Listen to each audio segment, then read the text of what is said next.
Good morning my dear friends. तर आजचा आपला एक दुसरा एक अतिशय महत्त्वाचा विषय आहे. तो म्हणजे आजकाल जे काही भारताच्या काही भागामध्ये म्हणजे पावसाचे प्रमाण अतिशय होतं, तर काही भागामध्ये पावसाचे प्रमाण कमी होते. तर त्याला एकमेव कारण आहे, ते म्हणजे जे काही वातावरणाचं संतुलन बिघडलं आहे, तर त्याच्यामुळे या काही गोष्टी घडल्या जातात. कारण बऱ्याच ठिकाणी म्हणजे जागतिक तापमानवाढ हा एक असे महत्त्वाचं कारण आहे. प्रदूषण आहे.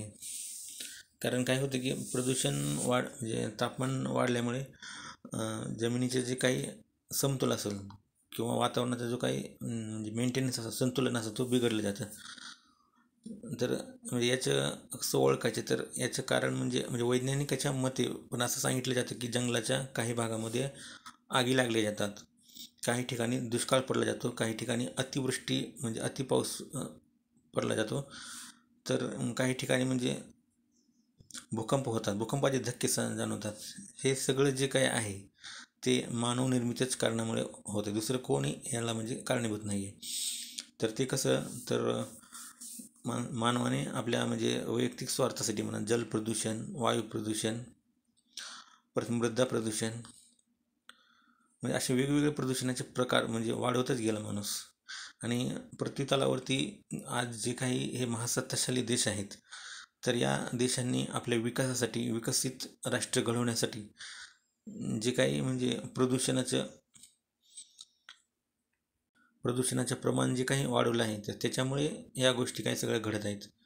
कारण प्रत्येकाला आपलं राष्ट्र विकास करायचे आहे, परंतु तो विकास करत असतानाच तर दुसरी गोष्ट बी एक अतिशय महत्त्वाची आहे की ह्या पृथ्वीचं संतुलन बिघडवता कामा नये.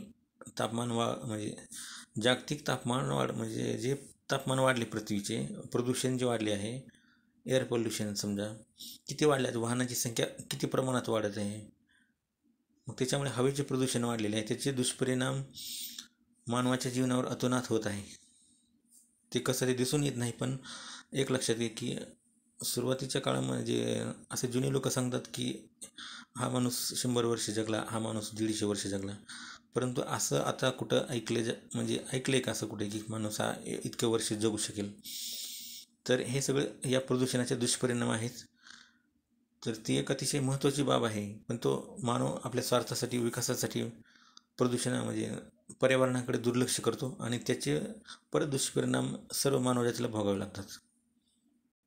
म्हणून या व्हिडिओच्या माध्यमातून जे कोणी हा व्हिडिओ बघत असतील त्यांना एक कळकळीची विनंती आहे की कुठल्याही कंडिशनमध्ये आपल्याकडून जास्तीत जास्त प्रदूषण होणे टाळा, प्रदूषण अवॉइड करा, हवेचे प्रदूषण कमी करा.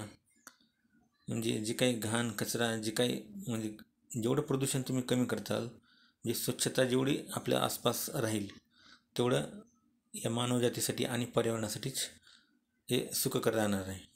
धन्यवाद.